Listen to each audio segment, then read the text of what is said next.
In this week's manga review, I mentioned that Kumi had already told us when Ippo would return.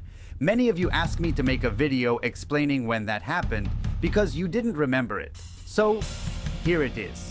We have to go back to chapter 1379 of the manga. In that chapter, Wally had already traveled to train with Vorg Zangief, preparing for his next fight. And when the story cuts back to Japan, Ippo is by the Tokyo Bay, having a quiet conversation with Kumi. There, Kumi tells Ippo that her brother's jaw was fractured, all because of the fight between Mashiba and Juan Garcia that happened some time ago. Now, that part isn't too relevant to us right now. But what came next is, during the conversation, Ippo tells Kumi that he's traveling to Mexico. Why? Because he wants to watch a fight featuring Ricardo Martinez. Kumi gets really nervous and asks if he's going there to fight. Ippo quickly says no, he's just going to observe and research. There's no way he'd be getting into a fight. Besides, the opponent is a superstar. Even if he were still an active fighter, the idea of facing Ricardo is unimaginable. Now, back in a previous chapter, during Miyata's visit to Ippo, Kumi had asked Ippo what Miyata meant to him. Ippo's first reply was that Miyata was his goal. That response made Kumi quite sad. But then Ippo corrected himself. More than just a goal, he was my goal. That would be more accurate. That moment made Kumi feel like she'd won. He's moved on. He doesn't need you anymore, she thought to herself playfully, like a very jealous girlfriend. But then Kumi started thinking, Ricardo is someone Ippo admires. Miyata is his goal. One is abstract, the other concrete. That difference began to worry her. But before she could dwell on it for too long, Taihei and Kintaro asked Ippo what his current goal was. And he answered without hesitation, of course, for both of you to win as professionals. Ippo's disciples lit up with joy. They were so happy, they started talking about how excited they were to see the smile on Ippo's face when they win. And hearing that made Ippo smile, sincerely. When she saw that smile, Kumi thought, what an incredible smile. There's nothing brighter, nothing warmer than that smile. It shines. It gives warmth to everyone around him, just like the sun. As they were leaving the bay, Kumi told Ippo that during her brother's last fight, she was scared and anxious, just like always. But something was different that time, and that difference was Makunuchi. Just by being with her, Ippo had helped explain things, and he calmed her down. Thanks to him, she was able to actually watch the fight. Usually, during fights, all she can do is pray that her brother comes out safe. But this time, she was even able to cheer him on. She could say, do your best. Now, her brother's next fight is for the world title. His opponent is even stronger, and she's not sure if she'll be able to watch without looking away. She's so proud of her brother, she really wants to cheer for him. And so, she thanks Ippo. While reflecting on this, Kumi thought, no matter when I talk to him, I always feel that warm presence. She kept thinking about the sun. She thought about Wally's upcoming world title match, then about her brother's fight against Marcos Rosario, a match we've already seen, and finally about the next one coming, Sendo versus Ricardo Martinez.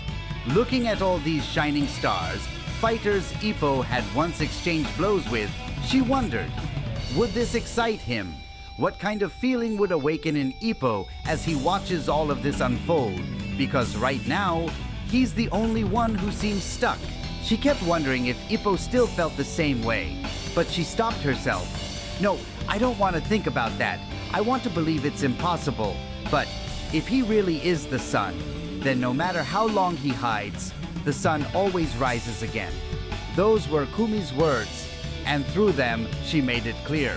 The emotions that will awaken in Ippo will come after three important events. The fight between Ricardo Martinez and Wally, the fight between Mashiba and Marcos Rosario, and the upcoming fight between Sendo and Ricardo Martinez. It's really interesting how Kumi specifically mentioned those three fights. Also, the theme of the sun is something we see often in the series. And from here, I want to move directly to the fight between Wally and Ricardo Martinez, which took place around 30 chapters after this moment with Kumi. In that fight, Miguel, Wally's trainer, watched in awe as his pupil went toe-to-toe with the world featherweight champion. He started to enjoy it, to feel alive. He felt like his student had become a sun shining down on him. That light gave him life. It meant they were both giving their all. Back in Japan, after Wally was defeated, Ippo went straight to the Kamogawa gym. He wanted to train again with the chief, to shake off the heat in his chest. That excitement from watching such an intense battle. That satisfaction of seeing Wally and Miguel give it their all. After Ippo left, Kamogawa began to feel down. He looked a bit desperate even. He thought about Ippo's words, how Wally and Miguel had given everything, and he wondered, had he, Kamogawa, ever truly done that as a trainer?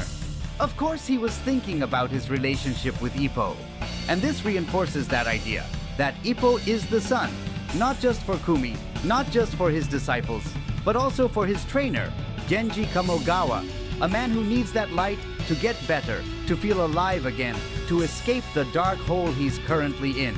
Just like Wally pulled Miguel out of his depression and became his last son, Ippo might be doing the same piece for Kamogawa. But even long before those chapters, in chapter 1207 of the manga, the beginning of our protagonist's retirement arc, Kumi went to visit him. She found Ippo completely battered, and she couldn't help but feel a deep sadness and pity for him. Now, I won't focus on the comedic side of that scene, but what truly matters is what came after.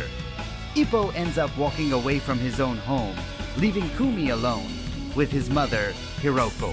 And it's in that moment that a very important conversation begins, a conversation about the weight of having someone you love involved in boxing, the fear, the emotional toll, the helplessness, all of it poured into words.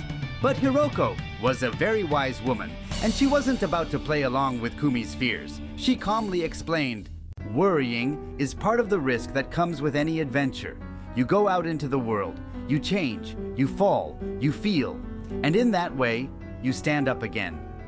Every person lives their own life, and you are the main character of yours. Everyone becomes a protagonist once they choose to set out on an adventure. That boy, of course referring to Ippo, had already found his own adventure, and when that happens, some risks are simply unavoidable. Kumi then said he should have just said, "I'm home." And sure, she wasn't wrong, but Hiroko gently reminded her not to get too carried away. Just because Ippo came home doesn't mean he's left boxing forever. And then Hiroko said something powerful. When that boy finds a new motivation, he'll leave again without hesitation. That's why I have this feeling that my son will one day clench his fist again and set out on a brand new journey.